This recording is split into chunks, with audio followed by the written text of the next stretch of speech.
मोर्चा के तहत गोरखपुर में विशाल आंदोलन किया गया था। आंदोलन में तमाम जगहों से लोग आए थे। आंदोलन गोरखपुर में होता है, विदेशी कनेक्शन आता है, उसके बाद हंगामा होता है और आंदोलन करने वाले कुछ लोगों को जेल भेजा जाता है।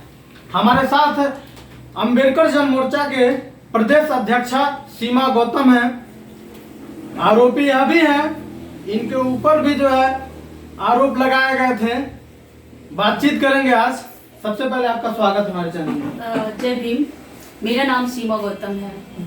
किस प्रकार का आंदोलन था गोरखपुर में और विदेशी कनेक्शन कहां से आया? देखिए, एक तो पहली बात बता दूं कि विदेशी कनेक्शन की जो बात कर रहे हैं, तो ये विदेशी कनेक्शन अभी जो किसान आंदोलन चल रहा था उसमें भी नक्सली बताने की, उसको अलग एंगल देने की कोशिश कर रहे थे। ये जो आंदोलन है ये हम पिछले 3 साल से कर रहे हैं। ये आंदोलन पहली बार नहीं हुआ है। अब सोशल मीडिया या न्यूज पे जब देखेंगे तो 17 दिसंबर 2022 को हमने लाखों लोगों को लेकर के गोरखपुर में हमने एक मार्च किया था जमीन के मुद्दे पर। फिर 17 मार्च 2023 को हमने कमिश्नर परिसर में हमने 1 दिवसीय धरना प्रदर्शन किया था। हर जब भी आंदोलन हमने किया तो उस आंदोलन में हमारा ये मांग रही कि प्रत्येक जाति धर्म के लोगों को शिक्षा निःशुल्क होना चाहिए। प्रत्येक जाति धर्म के लोगों को चिकित्सा निःशुल्क होना चाहिए और जो भी भूमिहीन है उनको 1 एकड़ जमीन दिया जाए। जमीन ये आंदोलन लेकर के हम आंदोलन करने से पहले 2 महीना, 2.5 महीना, 1 महीना पहले से ही जो आंदोलन के विषय में जो भी ज्ञापन है, हमारा मांग पत्र है, उसको हम डीएम को, एसएसपी को, वहाँ के जितने एडीजी हैं, आईजी साहब हैं, यहाँ तक कि मुख्यमंत्री, प्रधानमंत्री, सुप्रीम कोर्ट, हाई कोर्ट, सभी को हमने दे दिया है। ऐसा नहीं है कि हमने अचानक प्लानिंग बनाया, अचानक चले आए। बात यह है कि जब अगर हम अपना जो एप्लीकेशन या मांग पत्र आपको पहले ही हम लिखित और हम बाई पोस्ट भेज चुके हैं, तो आपने गोरखपुर की पुलिस ने एक बार भी उस हमारे लेटर को लेकर के कोई हमें नोटिस नहीं दिया कि हम आप धरना प्रदर्शन मत करिए या रोका जा रहा है। तो हमारे नोटिस हमारा तो लिया ही नहीं गया। तो हम तो मांग कर रहे थे। हम तो पिछले बार 17 दिसंबर को किए, 17 मार्च को किए, 10 अक्टूबर को हम जब भी आंदोलन किए तो हम ये बात कहते थे कि अगला डेट वही डिसाइड कर देते थे। 17 मार्च 2023 को हम जब कमिश्नर परिसर में किए तो हमने ये बात वीडियो में भी रिकॉर्ड है, हमने कहा था कि अगर दलितों के प्रति, पिछड़ों के प्रति या भूमिहीनों के लिए अगर सरकार कोई कदम नहीं उठाती है जमीन का, तो हम इस बार डेरा डालो घेरा डालो आंदोलन करेंगे और तब तक नहीं हटेंगे जब तक सरकार का कोई भी जिम्मेदार पदाधिकारी या अधिकारी आकर हमसे बात नहीं करेगा कि जमीन वो हमको कब तक दे रहे हैं, जमीन के लिए, हमारी समस्या के लिए वो क्या कर रहे हैं। यही लेकर के हम लोग धरना प्रदर्शन किए थे और ये 10 अक्टूबर को लेकर के सुबह 10 बजे से लेकर के रात के लगभग 12 बजे तक हमारा आंदोलन चला। आप कह रहे हैं हमने सूचना दिया था, जबकि तमाम मीडिया चैनलों पे, अखबारों में ये दिखाया गया था कि आप लोगों द्वारा कोई सूचना नहीं दिया गया। और दूसरी चीज, जिस जगह पे आप लोगों का धरना पूर्व में डिसाइडेड था, उस जगह को छोड़ करके आप लोगों ने कमिश्नरी में धरना किया था। देखिए, जो हमारा जगह डिसाइड था तो हम पन्ना तो नहीं फाड़ेंगे ना। हमारे पास रसीद है, वो रसीद तो हम कोर्ट में देंगे। ठीक है, हमारे ऊपर गंभीर आरोप लगे हैं और मैं घर पे नहीं हूँ, गोरखपुर में नहीं हूँ, क्योंकि मुझे भी भागना पड़ रहा है। मैं भाग इसलिए रही हूँ कि हमारे साथ वो लोग जान रहे हैं कि हमारे साथ कम से कम 10,000 महिलाएं हैं। अगर मैं जेल जाऊंगी तो मैं सिर्फ इसलिए डर रही हूँ कि मैं जाऊंगी तो वो महिलाएं अभी भी हमसे रोज जहाँ भी जाती हूँ मैं महिलाएं मिलने चली आ रही हूँ, बहनी हम आपके लिए जेल जाने के लिए तैयार हैं, आपके लिए कुछ भी करने के लिए तैयार है। तो आप सोचिए, अगर मैं जेल चली गई तो वो महिलाएं गोरखपुर में बहुत बड़ा आंदोलन करने के लिए करेंगी। उनके साथ पुलिस प्रशासन जो भी है जिस तरह से भी रवैया करे, क्योंकि हम तो लिखित दिए हैं तो हमारे बात को तो उन्होंने माना नहीं। रही बात जो कह रहे हैं कि डिसाइड की हमने अलग किया है, तो जो हमने पर्चा या पंपलेट बनाया है वो तो अलग नहीं है ना। वो तो सोशल मीडिया से पिछले 3 महीने से चल रहा था। वो तो हम प्रेस कॉन्फ्रेंस अभी अपने आंदोलन से 4 दिन पहले गोरखपुर प्रेस क्लब में हमने प्रेस कॉन्फ्रेंस भी किया है। फिर भी हमें प्रशासन की तरफ से, पुलिस वालों की तरफ से कोई नोटिस नहीं आया कि आप कमिश्नर कार्यालय पे क्यों धरना दे रहे हैं। इससे पहले हमने जो ज्ञापन दिया उसमें भी हमने कमिश्नर कार्यालय की जिक्र किया, वो देखिए वो इस तरह से हमें हमारे आंदोलन को, गरीबों के आंदोलन को कुचलने की बात कर रहे हैं और कुछ नहीं है। और जहाँ तक वो कह रहे हैं मीडिया की आप बात करें तो मुझे बहुत दुख है। मुझे एक तरह से मुझे लगता था कि मीडिया है एक मैं सभी मीडिया वालों की बात भी नहीं करूंगी, लेकिन जो मुख्य मेन स्ट्रीम की मीडिया है उससे मुझे बहुत दुख है। जहां 10 लोग इकट्ठा होते हैं, अगर ऐसे लोग 10 लोग इकट्ठा होते हैं, कहीं पूजा होता है, कहीं हवन होता है, कहीं कुछ होता है, पंडाल लगता है, तो वहां दिखाते हैं हजारों लोग इकट्ठा हुए, पंडाल लगा, ये हुआ वो हुआ। हम सुबह 10 बजे से लेकर 11 बजे रात तक, 12 बजे रात तक वहां धरना प्रदर्शन कर रहे थे। महिलाएं भूखे थी, किसी के पेट में 7 महीना का 6 महीना का बच्चा था, किसी के गोद में 2 महीना का बच्चा था, लेकर के भूखी प्यासी बैठी रही। तो क्यों नहीं आप हमको कवरेज करने आए?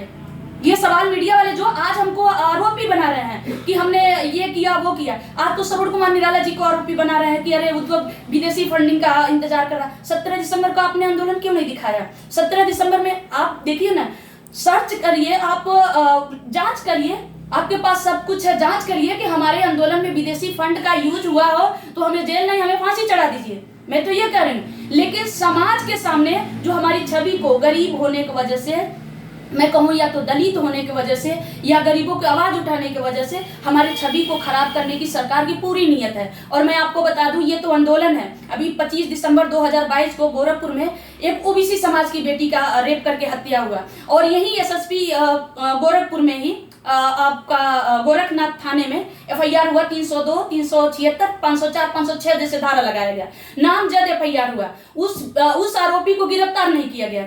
जब मैं उस पीड़ित के लिए आवाज उठा रही थी तो मेरे घर पे 250 रात के 12 बजे पुलिस भेजे गए थे। ये पूरा मेरे पास वीडियो भी है, आप 7 फरवरी का आप देखेंगे, न्यूज देखेंगे।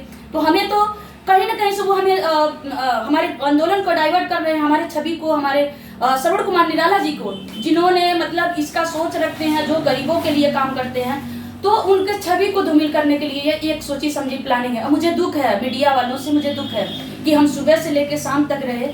आप एक बार तो आते, एक बार तो हमारी ज्ञापन ले लेते, कम से कम आकर के हमारी बात सुन लेते। उस ज्ञापन में क्या लिखा है ये तो आप देख लेते।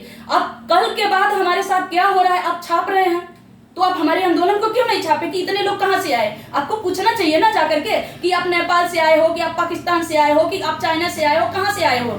आपको क्यों नहीं पूछने गए? तो वो तो पूछने नहीं गए। जब आंदोलन हमारी खत्म हो गई, यहाँ तक पुलिस प्रशासन खुद ही उस दिन 10 अक्टूबर के 12 बजे रात के बाद उन्होंने बस को निःशुल्क किया। सरकारी जितने बस थे निःशुल्क किया कि आप महिलाओं को आप भेज दिए, किसी को रास्ते से उठा लिए, किसी को होटल से उठा लिए, किसी को घर से उठा लिए। हमारे भाई को तो उन्होंने 13 तारीख को हमारे घर से उठा लिए, हमारे छोटे भाई को, जबकि वो आंदोलन में हमारे शामिल नहीं था। हमारे फूफा जी वो तो आंदोलन में गए ही नहीं थे। 11 बजे रात को 13 तारीख को उठा लिए। अब वो कह रहे हैं कि आपके घर को कुर्की करेंगे।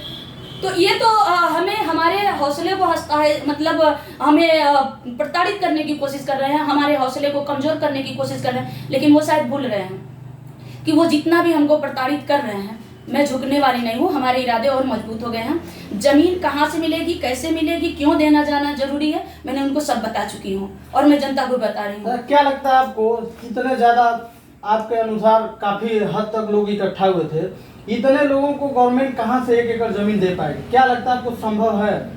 देखिए सबसे पहले बात तो सरकार को हमारी बात तो करनी चाहिए। हम आंदोलन कर रहे हैं, हम कोई तोप नहीं चला रहे हैं। हमारे पे आरोप लगा है कि हम गला दबाने के मारने की कोशिश किए, गमले फाड़े हैं, गमले तोड़े हैं, रजिस्टर फाड़े हैं। ठीक है, ये वो जान रहे, सरकार भी जान रही है, वहाँ की पुलिस प्रशासन भी जान रही है कि मुझ पर गलत आरोप लगाए।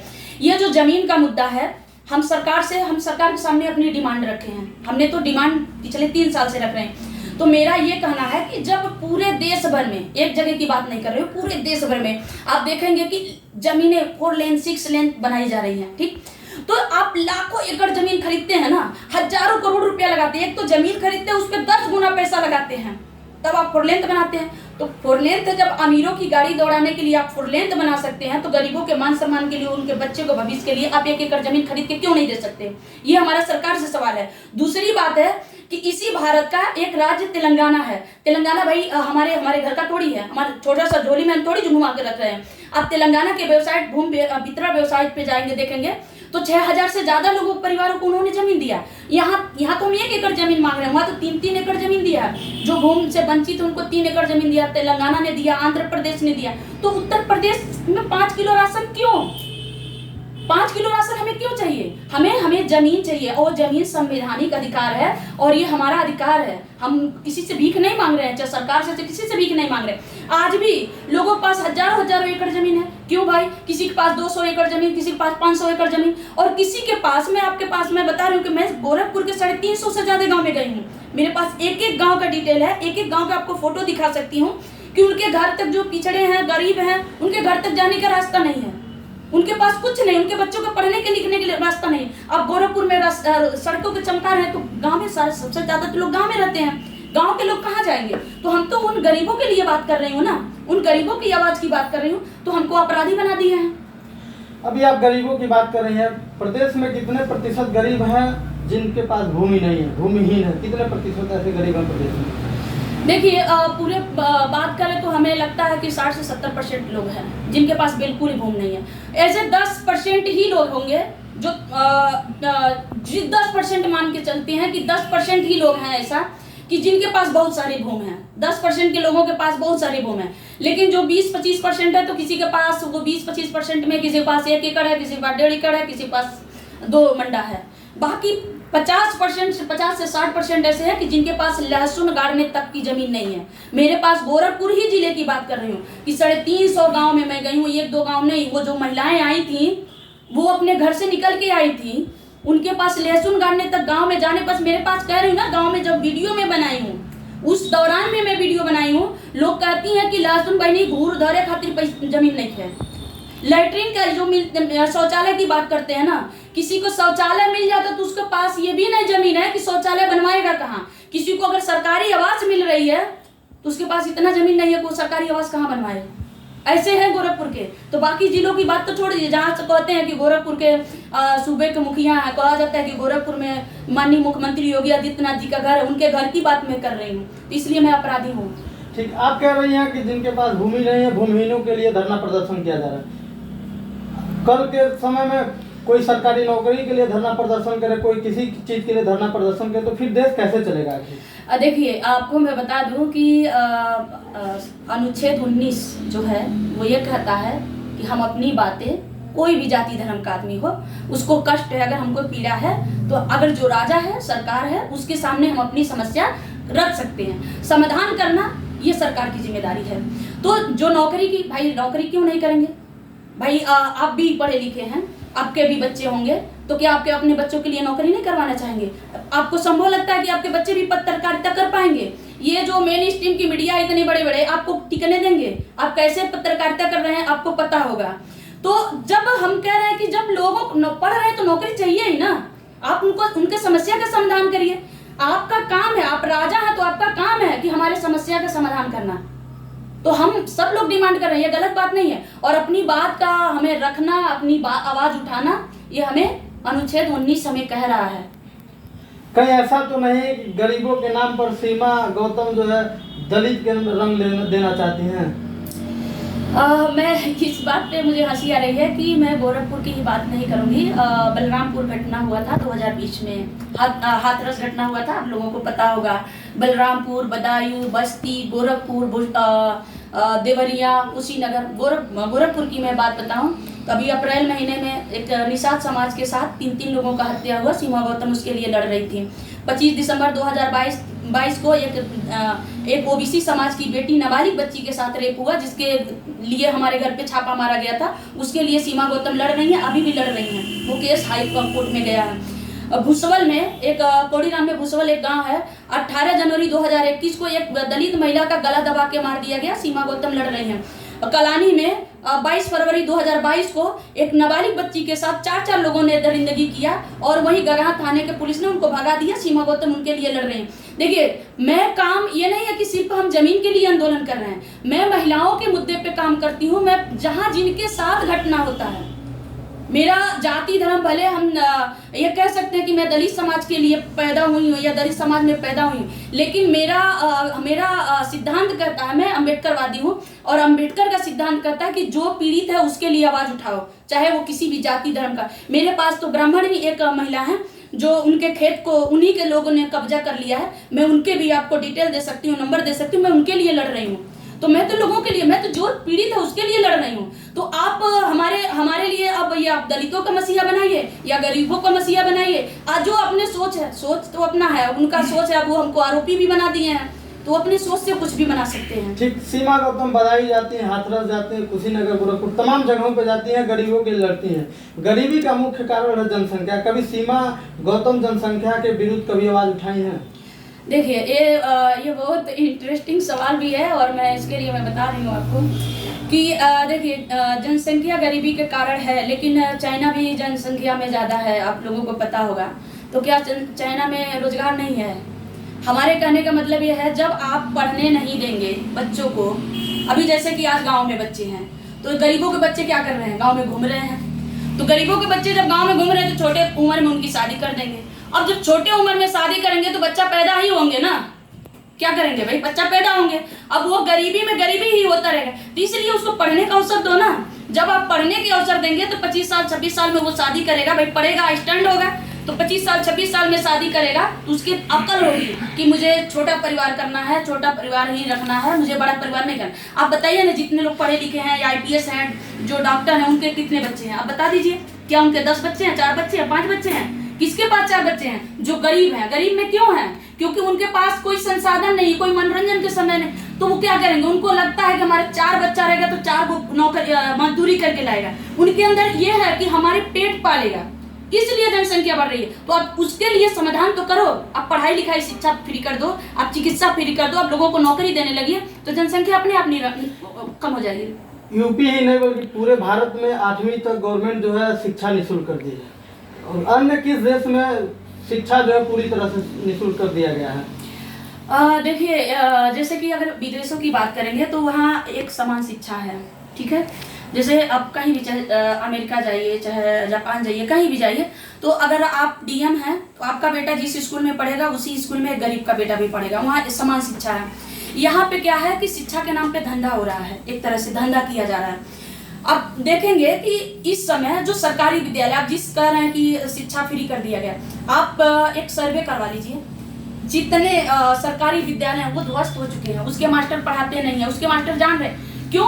क्योंकि वो जान रहे हैं कि यहाँ पे सबसे निचले पायदान पे जो आखिरी व्यक्ति है वो अपना बच्चा को भेजता है, जिसके पास 50 रुपया भी औकात नहीं है, हैसियत नहीं है फीस देने के लिए, वो हमारे पास भेजता है। तो उस बच्चे को हम पढ़ाएं ना पढ़ाएं कोई फर्क नहीं पड़ता। अगर उसी विद्यालय में किसी DM का बच्चा पढ़ने लगे, उसी विद्यालय में किसी SSP का बच्चा पढ़ने लगे, कोई डॉक्टर का बच्चा पढ़ने लगे, तो अभी शिक्षा व्यवस्था सुधर जाएगी। लेकिन उसको क्यों नहीं फ्री किया जाता है? राइट टू एजुकेशन का व्यवस्था है। राइट टू एजुकेशन हमारा एक तरह से अधिकार है, सभी के लिए है। एक तो ऐसा नहीं है ना कि एक लोगों के लिए। तो राइट टू एजुकेशन के तहत आप बताइए ना कि कितने प्राइवेट विद्यालय में कितने गरीबों के बच्चों को लिया जाता है, ये हमको कोई डाटा दे। और पढ़ने के लिए अगर आप हमारी हितैषी कर रहे हैं, गरीबों की हितैषी कर रहे हैं, तो प्राइवेट विद्यालयों को मान्यता तभी मिलता है कि जब 25% गरीबों को आप पढ़ाएंगे, ठीक है। तो आप बताइए ना कि कितने बच्चों, कितने प्राइवेट विद्यालय हैं कि जिसमें आप जानते हैं कि 100 बच्चे में 25 बच्चे गरीबों के बच्चे पढ़ते हैं। तब तो आप करते हैं, जब सभी को आप कर ही नहीं रखते, क्योंकि आपके नाम पे तो खुद ही सैकड़ों विद्यालय बना के रखे हैं, 50 विद्यालय जहाँ पे फीस ही 10,000 5,000 है। तो आप एक तरह से शिक्षा तो धंधा हो गई है। तो आप देखिए कि जो थोड़ा सा भी अच्छा विद्यालय है, जो मतलब थोड़ा A फॉर एप्पल पढ़ा देते हैं लोग, तो उस विद्यालय के क्या करते हैं, ये कम से कम 500 रुपया फीस है। तो हमारी तो आमदनी 2,000 की नहीं है महीने की, हमारे 3 बच्चे हैं 4 बच्चे हैं, तो हम 500 2,000 रुपया कैसे देंगे? उसके बाद एक और समस्या हो रही है इस विद्यालय को लेकर कि हमारे विद्यालय में आपको एडमिशन कराना है तो हमारे ही विद्यालय से कॉपी किताब खरीदना है, यूनिफॉर्म आपको खरीदना है, सारे चीज हमारे लगे कर, मतलब विद्यालय ने दुकान एक खोल लिया गया है। तो ये तो हमारा गरीब घर का तो नहीं पढ़ा पाएगा, हमारा गरीब घर का बच्चा कैसे पढ़ेगा, कैसे आप कर सकते हैं? और वो तो जाएगा सरकारी में खिचड़ी खिलाने के बाद वो बस मास्टर तो बैठे रहते हैं। आप मैं तो कह रही हूँ सरकार को एक बार सरकारी विद्यालय का सर्वे कराइए। तो एक बार आप विद्यालय में जाइए, देखिए सारे लोग पढ़ रहे घूम रहे हैं, बच्चे को क्या है, कौन पढ़ा रहा है? उनको सिर्फ खिचड़ी खाने के लिए भेजा जाता है। आप स्वास्थ्य की बात कर रही हैं, गवर्नमेंट ये कर रही, मोदी सरकार ये कह रही है कि हम गरीबों को 5 लाख तक का आयुष्मान भारत कार्ड के तहत निःशुल्क इलाज कर रहे हैं। अच्छा ये बताइए, आपको नजर में मैं यही सवाल अगर आपसे पूछी कि कितने लोग आपके, भाई आप भी एक गांव से होंगे या शहर से होंगे, जहाँ से भी होंगे, तो आपके आसपास कितने लोग ऐसे हैं गरीब कि जिनका मतलब इलाज उस आयुष्मान कार्ड से होता है? क्या आसान है? आयुष्मान कार्ड से मानती हूँ कि 10 लोग हैं 100 लोग हैं तो 100 लोगों में से 10 लोग उसका यूज कर पाते हैं, नहीं तो उसके लिए भी हॉस्पिटल एक डिसाइड किया गया है कि इस हॉस्पिटल में आयुष्मान कार्ड नहीं लगेगा। और मैं आपको बता दूं कि एक बार आयुष्मान कार्ड लग जाता तो 1 महीने तक तो कहते हैं मेरे पास एक बच्ची है, मैं बता रही हूँ कि एक बच्ची है कि वो नेट की बहुत गरीब घर की बच्ची है। मैंने देखा है कि वो मोबाइल जला के उसके घर पे खाना खाते हैं लोग। वो बच्ची को पढ़ाने के लिए बहुत मेहनत की है। वो बीएससी कर रही थी और नेट की तैयारी कर रही थी, नेट में वो फेल हो गई और वो इतना ज़्यादा अपने आप को होपलेस कर लिया कि पूरा पैरालाइसिस हो गया, एक अंग उसका टेढ़ा हो गया, वो बोल नहीं सकती है। लेकिन वो हमको मैसेज में आपको दिखा सकती है, वो मैसेज लिखती है कि बुआ हमको कहीं भी किसी भी हॉस्पिटल में हमको अच्छे डॉक्टर को दिखा दीजिए, मैं हर दिन मर रही हूँ, मैं तड़प रही हूँ, मैं दर्द से मैं करा रही हूँ। उसके पास भी आयुष्मान कार्ड है, उसका दवा क्यों नहीं हो रहा है? मैं गवर्नमेंट से पूछना चाह रही हूँ कि आप अगर आयुष्मान कार्ड बनाए हैं तो हर हॉस्पिटल में क्यों, और आयुष्मान कार्ड की क्या जरूरत है? जब गोरखपुर में जब अब मैं यही सवाल सरकार से कर रही हूँ तो मैं दोषी हो रही हूँ। आयुष्मान कार्ड बनाने की क्या जरूरत है आपको? आप जो सरकारी जितने भी हॉस्पिटल हैं उसमें निःशुल्क दवा करिए ना, आयुष्मान कार्ड की जरूरत पड़ेगी। लेकिन वही अमीर लोग जाते हैं तो उनके लिए दूसरी व्यवस्था, गरीब लोग जाते हैं तो उनको तो बाहर कितनी महिलाओं को देखते हैं बाहर प्रसव हो जाता है, बाहर बच्चे, कितने लोग तो बाहर ही मर जाते हैं, दम तोड़ देते हैं। तो ये सब देखिए एक तरह से जनता के साथ छलावा है। आयुष्मान कार्ड की जरूरत ही नहीं है। मैं तो सोचती हूँ कि अगर एक जिले में अगर एक हॉस्पिटल है तो आप 4 हॉस्पिटल बना दीजिए ना, जहाँ पे निःशुल्क, अगर आप गरीबों का सेवा करना चाह रहे हैं तो जो आयुष्मान कार्ड है उसको बंद कर दीजिए, आप हॉस्पिटल बढ़ा दीजिए। हॉस्पिटल बढ़ा देंगे तो आदमी अपने अनुसार जा करके दवा कहीं भी करा लेगा। लेकिन ऐसा क्यों नहीं कर रहे हैं? तो ये एक तरह से गरीबों के साथ छल है, कुछ नहीं है। तो हमारे साथ सीमा गौतम थी, अंबेडकर जन मोर्चा की ये प्रदेश अध्यक्षा है और इनके तमाम आरोप हैं वर्तमान सरकार के ऊपर। और इनका यह भी कहना है कि हमेशा ये बिना ऊंच नीच, बिना जात पात, बिना भेदभाव के गरीबों के लिए लड़ती हैं। बीते 10 अक्टूबर को बहुत बड़ा आंदोलन होता है गोरखपुर में और उस आंदोलन के बाद तमाम लोगों की उसमें गिरफ्तारियां होती हैं। आंदोलन का मुख्य मांग ये होता है जितने भी गरीब हैं, भूमिहीन हैं, उन सबके लिए सरकार 1-1 एकड़ की जमीन उपलब्ध कराए। सीमा गौतम के ऊपर भी तमाम आरोप लगे हैं, इनके ऊपर भी गिरफ्तारी के एक तरह से वारंट जारी है।